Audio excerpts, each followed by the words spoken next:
Bonjour et bienvenue dans Tout est politique sur i24 News. En France, retour cette semaine sur la polémique de la rentrée qui a mis le feu au gouvernement. C'est cette passe d'armes entre Cécile Duflot et Manuel Valls sur le dossier brûlant des Roms. Michaël Darmon, bonjour. Bonjour. Nous allons en parler dans Oui, quelques on n'a pas eu instants. les frappes sur la Syrie, mais on a eu les frappes de Duflot sur le gouvernement, donc on va voir ce que ça a donné. Avec vous, Christian Mallard, sur la scène internationale, la suite du dossier iranien. Le Premier ministre israélien a demandé très clairement à Barack Obama de maintenir les sanctions en place contre l'Iran, malgré la stratégie d'ouverture de Rouhani.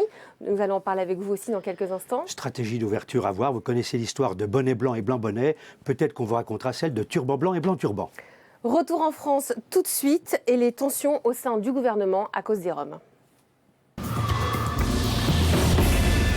Manuel Valls a déclenché la semaine dernière une intense polémique au sein de la majorité en niant clairement la capacité d'intégration d'une majorité de Roms, Michaël Darmon, et apparemment il ne regrette rien. Oui, non, il ne regrette rien. Il assume parce que c'est son rôle de dire d'abord j'assume ce que je dis. Il a dit d'ailleurs devant les policiers. Il l'assume parce que c'est la mission que lui a confiée de toute façon François Hollande, d'être la digue. Hein, on est, souvenez-vous, il ne faut jamais oublier ça, on est maintenant à la veille des élections municipales. Tout ce qui arrive en France, tout ce qui se dit, tout ce qui se clame, se proclame, c'est en fonction des élections. Donc Hollande lui a donné la mission d'être la digue vis-à-vis du vote Front National qui est craint énormément donc, au sommet de l'État. Michaël, est-ce que Manuel Valls n'est quand même pas la énième victime de ce que j'appellerais, moi, une très mauvaise construction de l'Europe?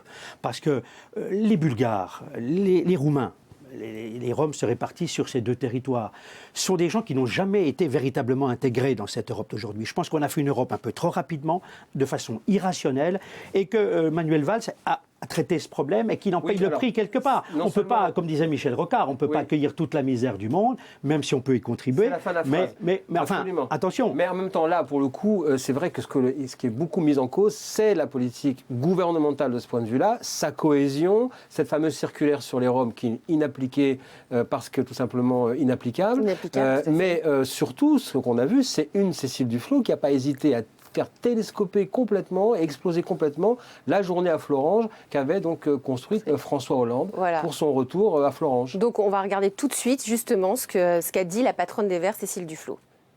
On est ras-le-bol qu'on déguise parfois des discussions qui sont des discussions de fond en couac gouvernemental. Oui, on ne peut pas considérer et on ne peut pas dire qu'il y a des catégories de population où leur origine justifierait qu'elles ne puissent pas s'intégrer, simplement par leur origine. Et deuxièmement, que leurs pratiques et leur mode de vie sont un dérangement pour leurs voisins. Michaël, Cécile Duflot ne connaît pas les codes de la politique, puisqu'il a fallu, vous venez d'en parler, des lettres de recadrage. Elle connaît pas les codes ? Non seulement elle connaît les codes, elle connaît ses codes. Quel était l'enjeu à ce moment-là ? Oui, qu'est-ce qu'elle cherche ? Il y avait une crise tellement importante dans son parti. Elle était accusée d'être à la tête de la firme. Pascal Durand était limogé. Noël Mamère venait de claquer la porte avec fracas. Elle était accusée d'être à la botte et d'être la bonne du gouvernement. Il fallait absolument qu'elle, effectivement, envoie un missile tel que tout le monde puisse parler donc d'autre chose. Elle a besoin de faire le buzz aussi pour exister quelque part. Ça existait, c'est pas tant son problème. Là, pour le coup, il fallait qu'elle se relégitime vis-à-vis de sa politique politique. Mais elle a choisi le jour de Florange. C'était un jour important pour le président. Donc elle va à l'encontre de ce que veut le président ? En politique, vous savez, tous les politiques sont des monstres ou des fauves individualistes. Et donc, à ce moment-là, ils jouent leur peau. Et quelle que soit l'idée ou l'obligation d'être dans une cohésion gouvernementale. Quelques minutes avant, elle était dans le train avec Claude Barthelone, le président de l'Assemblée nationale, le ministre de l'écologie. Elle ne leur a rien dit. Justement, ils ont été atterrés. Mais ça prouve le manque de cohésion, de cohérence qu'il y a au sein de ce gouvernement aujourd'hui. On les couacs se succèdent aux couacs. Ça pose, quoi qu'on en dise, si on pourrait. Quoi qu'on en dise, oui. Ça pose en fait la question de la solidarité gouvernementale, premièrement, mais surtout de l'autorité présidentielle. Il n'y a pas d'autorité présidentielle. L'autorité de Hollande est devenue une question politique. Lui qui a la religion du rapport de force, que Martine Aubry a taxé de gauche molle, souvenez-vous, pendant les primaires, cette amabilité qui fera date, eh bien, ça a posé cette semaine-là la question de l'autorité de François Hollande. Il doit revenir en autorité. Un grand discours se prépare sur les questions régaliennes. Il le fera très certainement avant la fin de l'année, mais en tout cas, il a d'abord recadré en Conseil des ministres avec un mot et une expression qu'on a déjà pu entendre avec d'autres présidents quand ils recadrent la cour d'école du gouvernement. Mais là, en disant c'est la dernière fois. Attendez, c'est pas la première fois qu'on entend, c'est la dernière fois. C'est la première fois qu'on entend dire Hollande, c'est la dernière fois. Mais que peut-il faire? C'est la dernière fois, c'est une menace, mais que peut-il faire? Moi, je trouve qu'il y a quand même... Il y aura après les élections éventuellement un remaniement. Et là, on verra qui aura finalement le dossier qui sera le plus acceptable. Moi, je voudrais dire deux choses. Moi, je trouve qu'on est dans une situation ridicule aujourd'hui quand on en arrive au point où on est obligé d'avoir l'avis du professeur Hollande ou du proviseur parce que ses élèves passent dans les médias. Franchement. Et puis d'autre part, moi, je note... allusion à cette maintenant consigne... Pour avoir une interview. Michael, vous qui connaissez tout ça, justement, ça a déjà existé sous Sarkozy, c'était pareil, il fallait demander l'autorisation. Il y avait déjà l'espèce de mythologie du contrôle absolu de Matignon sur les gouvernements. Qui va aller parler. Pareil, à l'époque, la patronne du SIG, c'était Françoise Miquel, avait fait la même note. Immédiatement, elle a été fuitée dans les médias, pareil, parce qu'évidemment, vous avez 10 cabinets ministériels qui rigolent au même moment et qui appellent les journalistes qui connaissent, et ça part dans les médias, ça fait la une, et là, aujourd'hui, qui est totalement mari, c'est celui qui a fait la note. Je voudrais quand même ajouter que ceux qui critiquaient à l'époque, je ne le défends pas, mais ceux qui critiquaient à l'époque Brice Hortefeux, ministre de l'Intérieur, dans sa politique qu'il menait vis-à-vis des Roms, qui était la même, ceux-là même, aujourd'hui, font la même politique. Donc je crois que chacun devrait balayer devant sa porte. Ce qu'on est en train de dire, c'est que tout est politique et que c'est une spirale.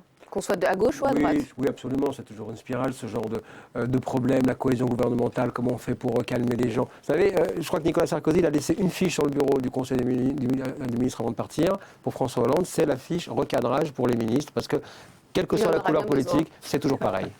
Michael, tout autre sujet, une autre femme cette semaine, une femme qui fait son retour sur, on peut dire sur la vie politique quand même, c'est un acte politique, c'est Cécilia Attias, qui sort un livre et vous connaissez le titre du livre en plus. Oui, alors absolument, maintenant on le connaît, c'est donc Une envie de vérité, ça sonne un peu ou comme un aveu, ou comme une menace, ça dépend. Maintenant qu'on commence à avoir les bonnes feuilles publiées par Le Point en exclusivité, eh bien, on comprend qu'on est plus dans l'envie de sa vérité, je dirais, plutôt que la vérité, qui est beaucoup plus complexe. En fait, elle revient sur ce qui a été la saga incroyable des Sarkozy durant donc, la conquête du pouvoir, puis ensuite le début d'un quinquennat avec un président qui est quitté par sa femme, mais elle tape un divorce, sur lui un mariage. Non, elle ne tape pas du tout sur lui, mais elle raconte, elle revient sur cet épisode où, évidemment, on savait qu'elle était revenue en 2006, après avoir quitté pour une première fois Nicolas Sarkozy, pour le faire gagner et faire la campagne présidentielle. Elle voulait même déjà partir le soir du premier tour, ça je peux vous le dire. Alors, comment se fait-il qu'elle regrette de ne pas avoir été à ses côtés entre les deux tours au moment du débat face à Hollande? Eh bien, je ne sais pas pourquoi elle le regrette, parce que ça, c'est... Il faut lui demander à elle. Enfin, ça, c'est Ségolène Royal, pardon. Vous avez raison. Il faut lui demander pourquoi elle le regrette. Ce qui est intéressant, c'est qu'elle réécrit l'histoire en disant « Mais moi, je n'ai jamais voulu écarter personne », alors qu'elle avait un projet qui était d'écarter les Sarkoboy. Je n'ai jamais fait des listes du Fouquet, alors qu'on sait très bien qu'elle a établi... Elle se fait du bien, là.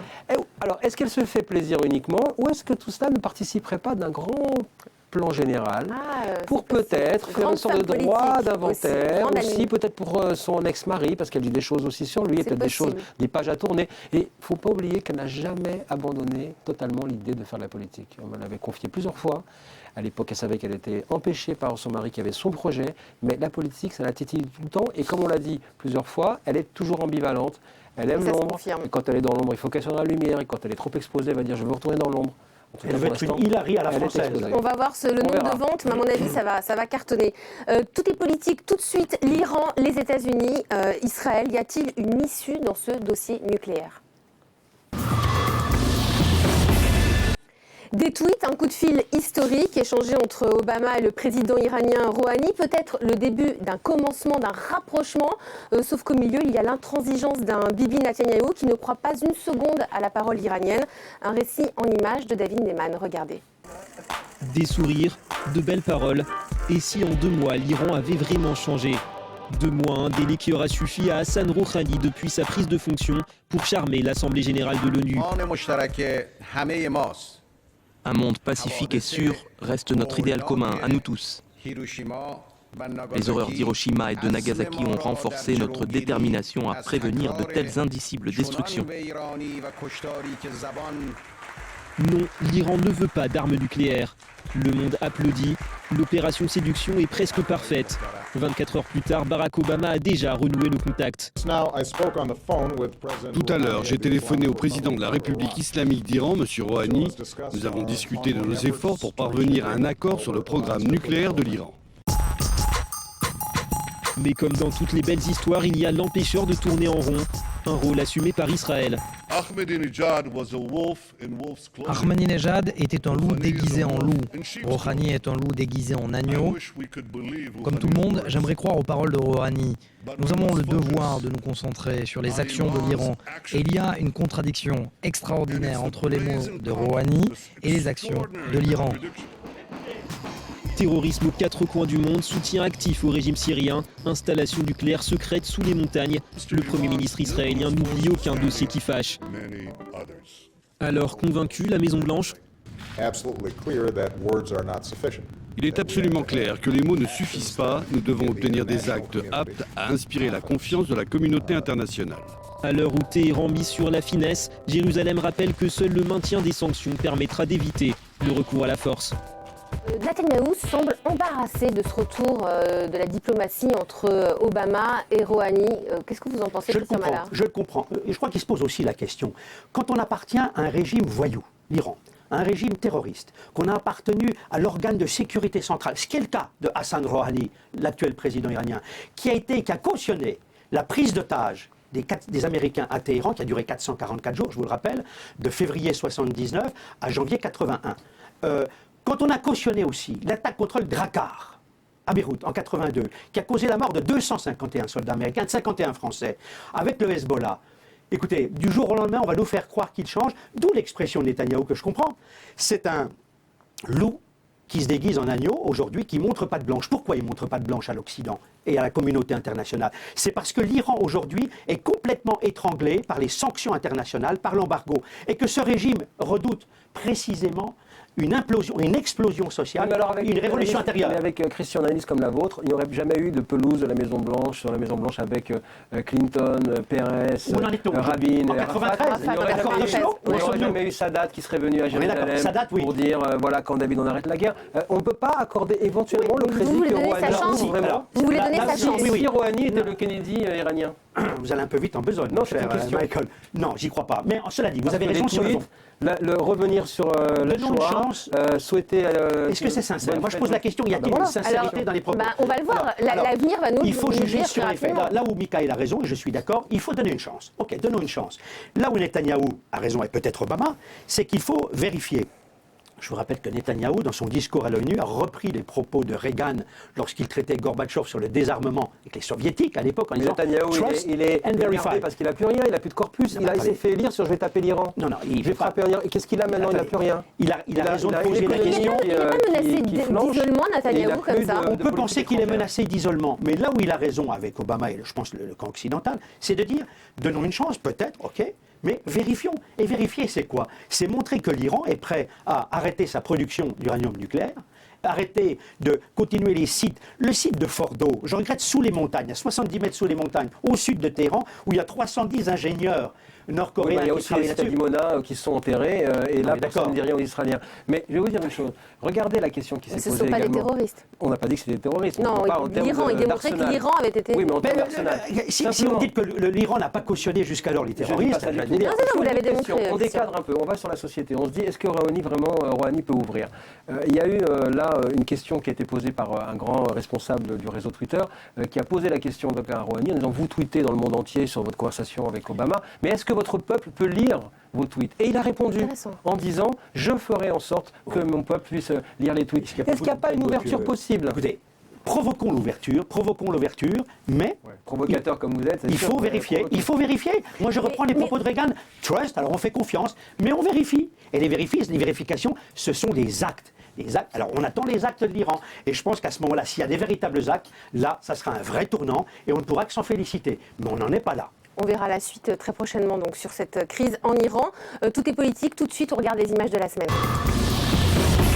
Michael, vous avez choisi Nicolas Sarkozy, vous avez évoqué son ex-épouse tout à l'heure. Nicolas Sarkozy qui s'est offert un bain de foule à Nice, c'était il y a quelques jours. Oui, effectivement. D'ailleurs, on peut même penser qu'il a créé la société des bains de foule parce que maintenant, il va faire ça durant toute l'année. Alors, c'est ce qu'on appelle un bain de foule spontané. C'est ce que les sarkozystes appellent depuis l'époque de la conquête, justement, présidentielle, la technique de la carte postale.